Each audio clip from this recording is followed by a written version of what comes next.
Retro Rewind looks like a game about putting VHS tapes on shelves and scanning them at the register.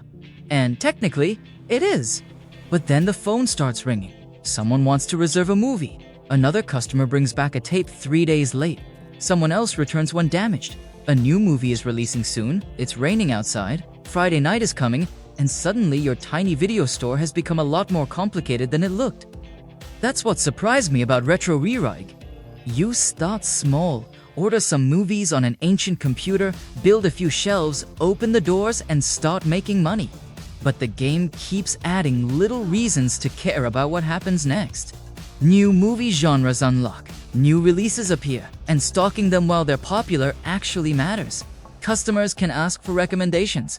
Others call ahead to reserve a specific tape.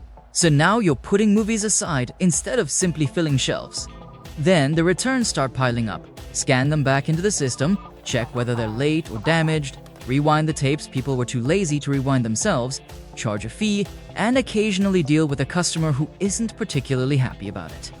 Basically, retail. And eventually, you don't even have to suffer alone. You can hire employees, and they're not identical machines. Staff can have useful traits. Some move faster, some handle customer complaints, some don't take sick days, and a loyal employee won't keep asking you for a raise. Meanwhile, your ugly little starter shop can slowly become an actual 90s video store. More displays, posters, decorations, new flooring, arcade machines, snack equipment, more movie genres, more space. And if the legitimate movie business gets too boring, there's also a shady guy hanging around the back alley twice a week selling bootleg tapes. Of course there is.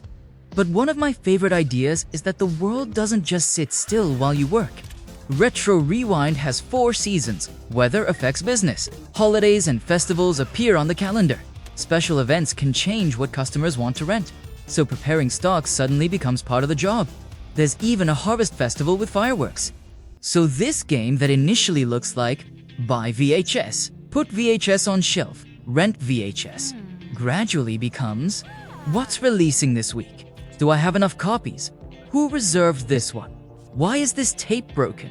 Why is everyone suddenly renting the same genre? Where's my employee? And why am I buying suspicious movies from a man in an alley?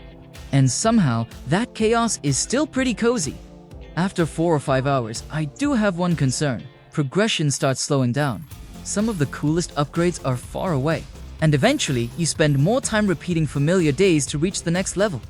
But now I understand why people can lose so many hours to Retro Rewind.